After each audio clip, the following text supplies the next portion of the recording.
아가 6장 1절에서 12절의 말씀입니다. 여자들 가운데에서 어여쁜 자야, 내 사랑하는 자가 어디로 갔는가? 내 사랑하는 자가 어디로 돌아갔는가? 우리가 너와 함께 찾으리라. 내 사랑하는 자가 자기 동산으로 내려가 향기로운 꽃밭에 이르러서 동산 가운데에서 양떼를 먹이며 백합화를 꺾는구나. 나는 내 사랑하는 자에게 속하였고 내 사랑하는 자는 내게 속하였으며 그가 백합화 가운데에서 그 양떼를 먹이는도다. 내 사랑아, 너는 디르사같이 어여쁘고 예루살렘같이 곱고 깃발을 세운 군대같이 당당하구나. 내 눈이 나를 놀라게 하니 돌이켜 나를 보지 말라. 내 머리털은 길르앗 산 기슭에 누운 염소떼 같고 내 이는 목욕하고 나오는 암양떼 같으니 쌍태를 가졌으며 새끼 없는 것은 하나도 없구나. 너울 속에 내 뺨은 석류 한쪽 같구나. 왕비가 60명이요 후궁이 80명이요 시녀가 무수하되 내 비둘기 내 완전한 자는 하나뿐이로구나. 그는 그의 어머니의 외딸이요 그 낳은 자가 귀중하게 여기는 자로구나. 여자들이 그를 보고 복된 자라 하고 왕비와 후궁들도 그를 칭찬하는구나. 아침빛 같이 뚜렷하고 달같이 아름답고 해같이 맑고 깃발을 세운 군대같이 당당한 여자가 누구인가?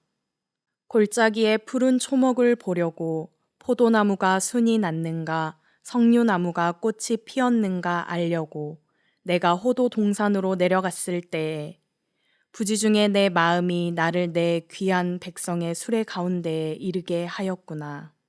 아멘.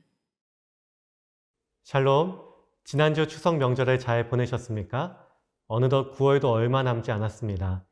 남은 며칠간 아가서의 말씀을 나누며 우리 안에 하나님의 사랑이 더욱 풍성해질 수 있기를 소망합니다.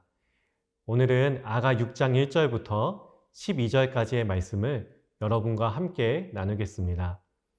아가는 사랑하는 두 남녀가 서로를 향해 사랑을 고백하는 것과 연인 주변에 있던 사람들의 코러스로 구성된 성경입니다.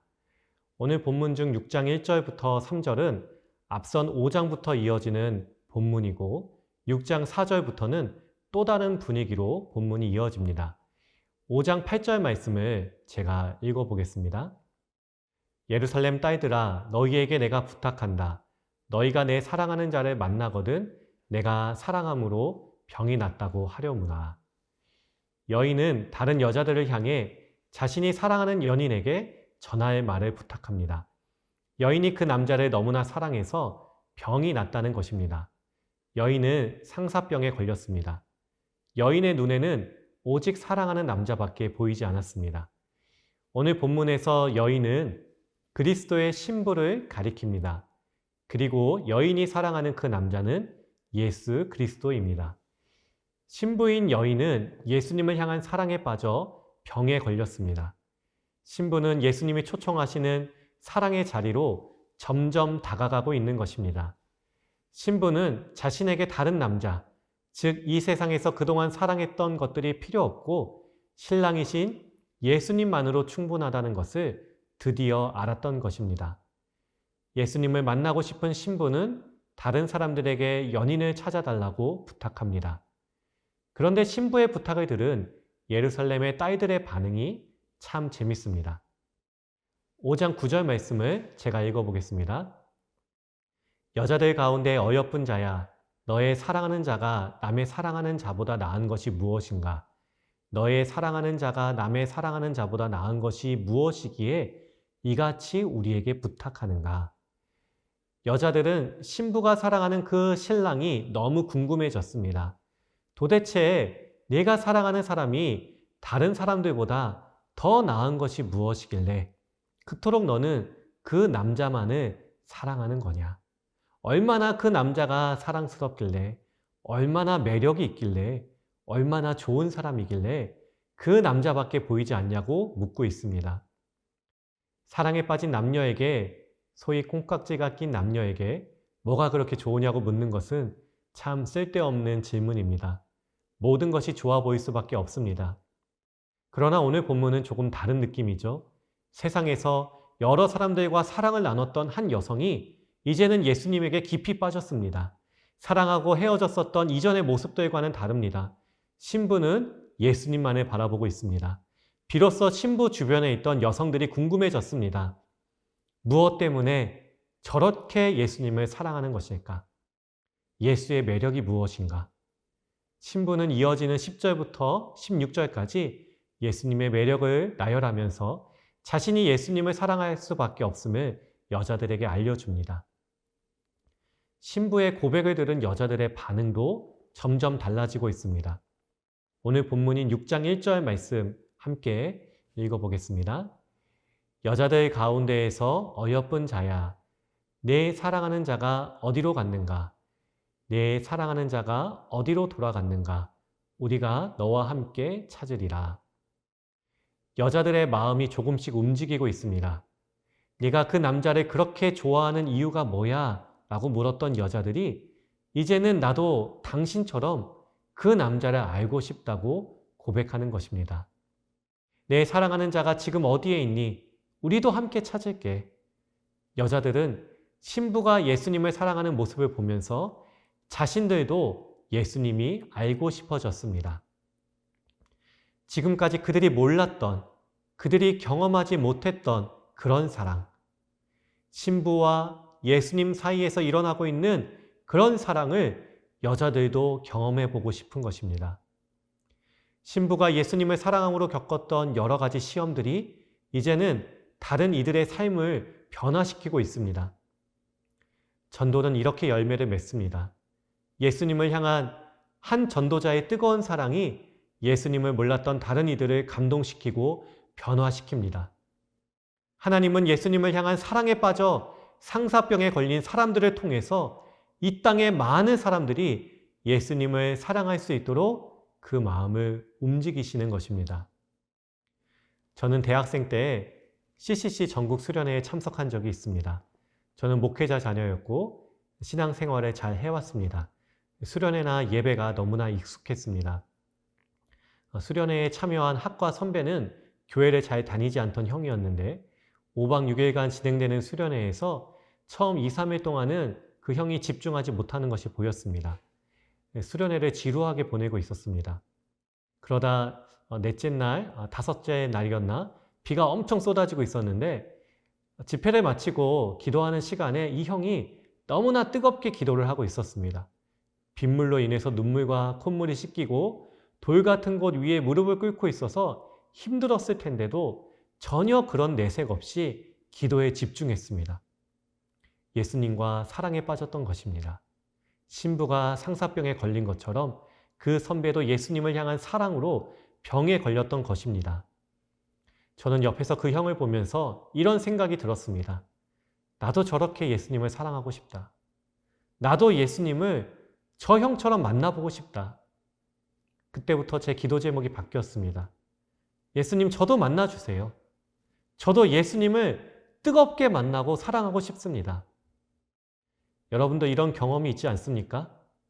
세상에서 시험받고 엄청 힘든 상황임에도 불구하고 예수님을 그럼에도 사랑하는 누군가를 보면 처음에는 저 사람이 제정신인가 생각하다가도 도대체 저 사람은 예수님과 어떤 만남을 가졌길래 저토록 사랑하는 것일까?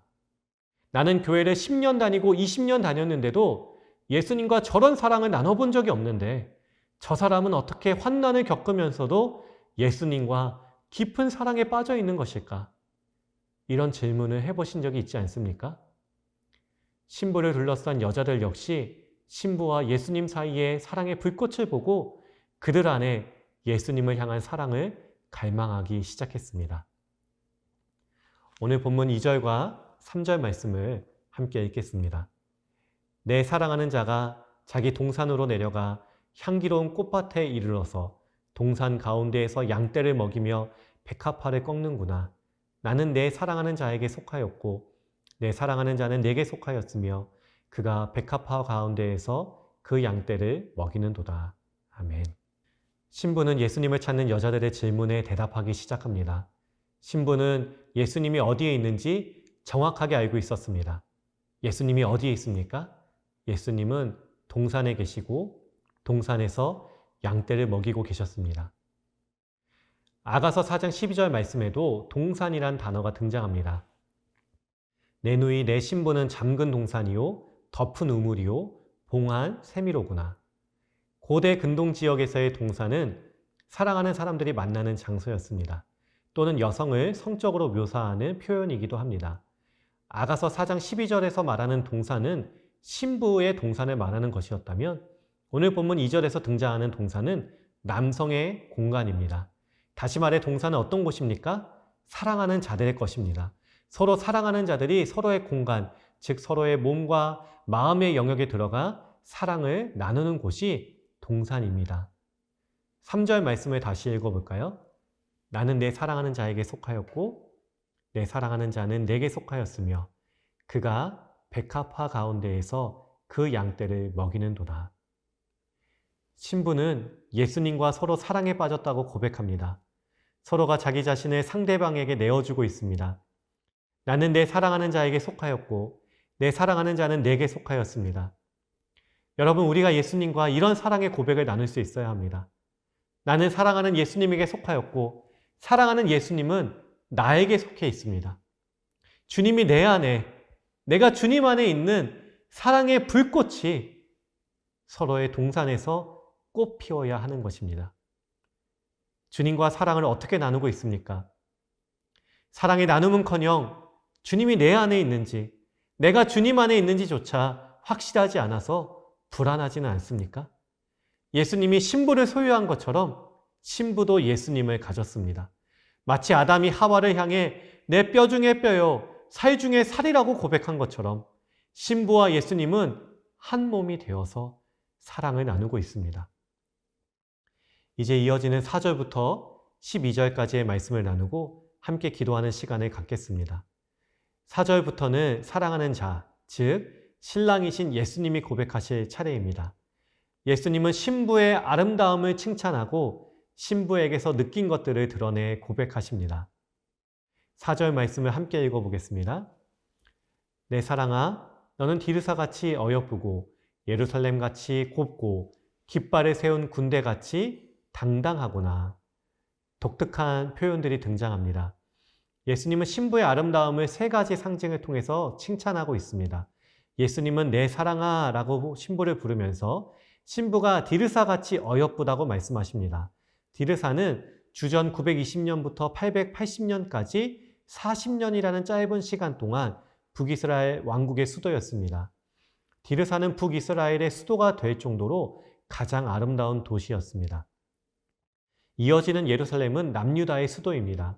예루살렘은 성전이 있는 곳이며 성전 안에 있는 지성소에 하나님의 임재의 영광이 임하였습니다.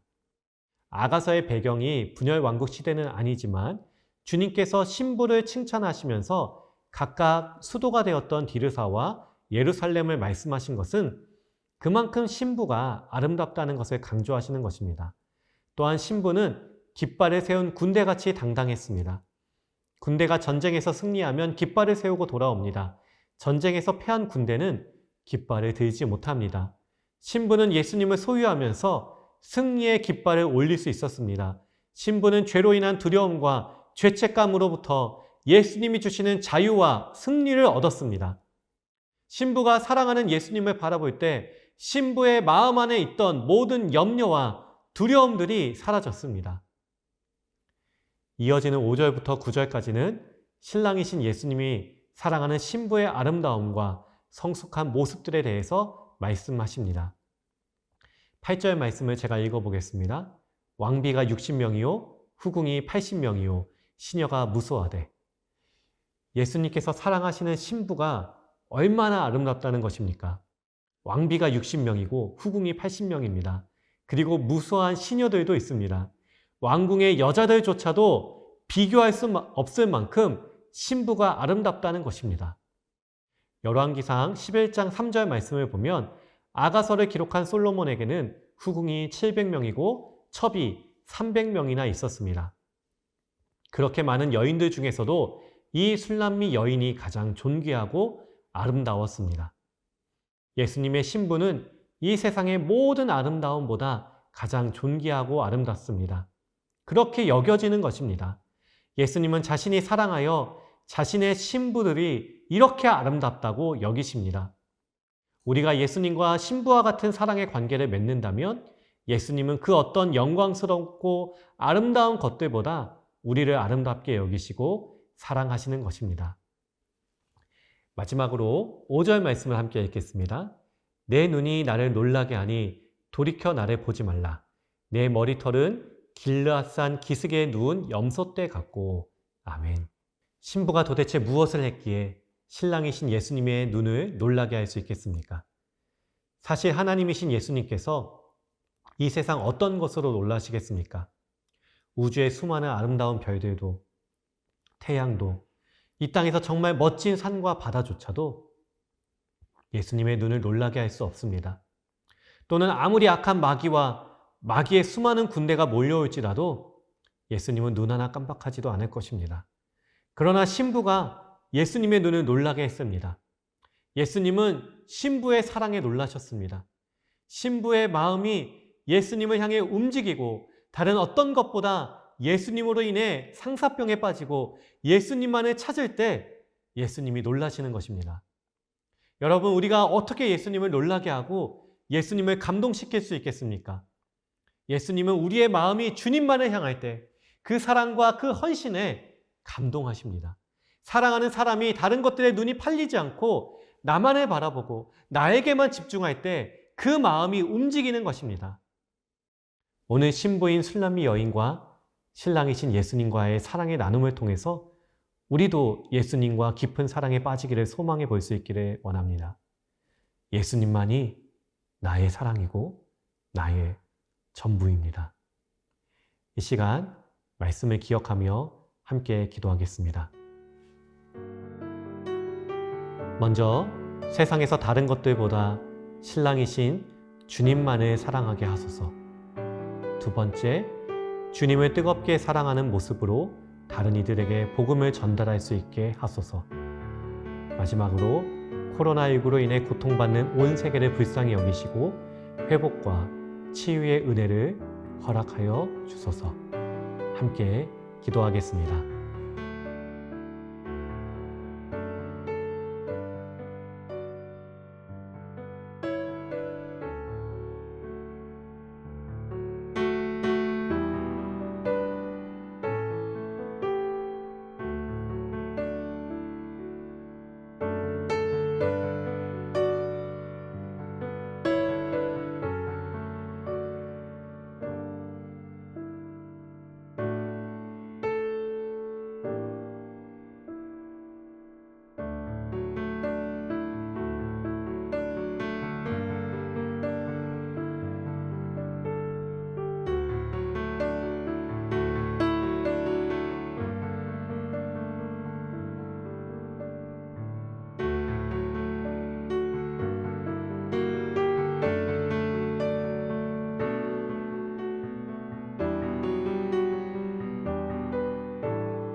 하나님, 우리는 주님을 사랑하고 하나님 나라를 사랑해야 하지만 이 땅에 있는 것들을 사랑했습니다. 우리 주님이 계신 곳, 주님을 사랑하는 자들에게 약속된 곳, 바로 그 하늘에 보물을 쌓아두라는 주님의 말씀을 따르기보다 세상의 보물을 사랑하는 데 우리의 마음을 쏟았습니다. 술람미 여인이 주님을 알아보고 주님과 사랑에 빠졌습니다. 주님의 동산에서 서로 사랑의 교제를 나누는 모습들을 보았습니다. 주님, 우리 안에도 주님을 사랑하려는 갈망을 부어 주옵소서. 주님과 더불어 사귀는 기쁨을 누리게 하여 주옵소서. 악인의 장막에 살기보다는 주님의 집 문지기로 있는 것이 더 복되다는 것을 알게 하옵소서. 코로나19로 인해 고통받는 이 땅을 불쌍히 여겨주시고 고난 중에 있는 자들을 건져 주옵소서. 하나님의 은혜를 찬양하며 예수 그리스도의 이름으로 기도드립니다. 아멘.